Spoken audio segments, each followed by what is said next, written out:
याद करने की विधि। बच्चों, आप लोग कविताएं याद करते हैं और भी लिखी हुई चीज़ों को याद करते हैं, तो याद कैसे करें, इसकी विधि क्या है कि सही से आपको याद हो जाए, इसको आज समझें।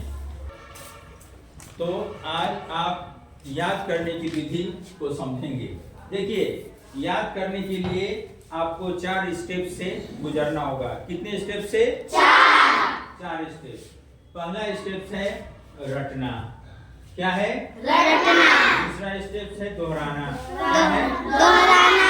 तीसरा स्टेप है लिखना। चौथा स्टेप है जानना। और 5वां भी स्टेप है पुनरावृत्ति, यानी रिवीजन करना, दोहराना।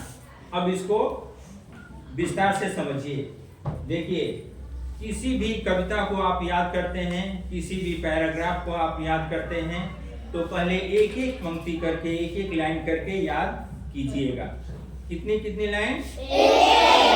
एक एक लाइन। एक लाइन को आप किताब से देखकर, पुस्तक से देखकर एक लाइन को 3 बार पढ़ेंगे। कितनी बार पढ़ेंगे? 3 बार।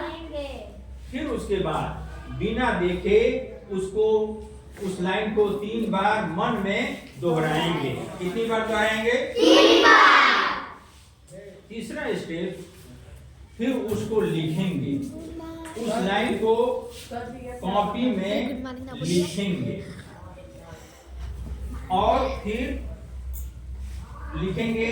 उसके बाद फिर आप जांच करेंगे। उसको कॉपी में जो लिखे हैं उस लाइन को, उसको किताब से मिलाएंगे, जांच करेंगे। जांच में क्या करेंगे कि उसकी स्पेलिंग सही है कि नहीं, उसकी वर्तनी सही है कि नहीं है। यदि आप सही लिख चुके हैं, आपकी लाइन में आपकी स्पेलिंग और वर्तनी सही है, तो आप ये समझ लीजिए कि आपको ये लाइन याद हो गई। क्या हो गई?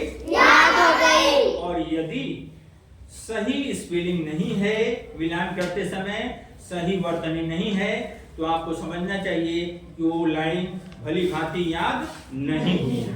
तो फिर अगर याद नहीं हुई है, तो फिर आप क्या करेंगे? फिर इस विधि के चारों स्टेप्स को फिर से दोहराएंगे।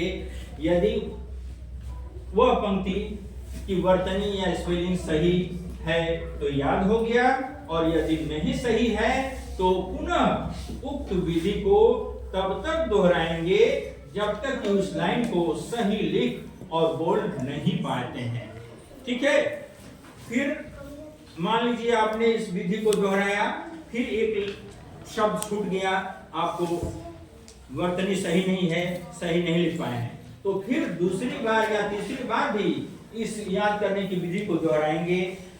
हमें उम्मीद है कि कुछ बच्चों को पहली विधि में, पहले स्टेप के जो 4 विधियां हैं उसमें याद हो जाएगी लाइन, कुछ बच्चों को दूसरी बार में याद हो जाएगी, कुछ बच्चों को तीसरी बार में याद हो जाएगी। इस तरह से कविता की या उस पैराग्राफ की एक एक पंक्ति आप सभी को याद हो जाएगी। समझ गए कि नहीं? Yes sir. कुछ पूछना है इसमें? No sir. समझ गए अच्छी तरह से? Yes sir. ठीक है।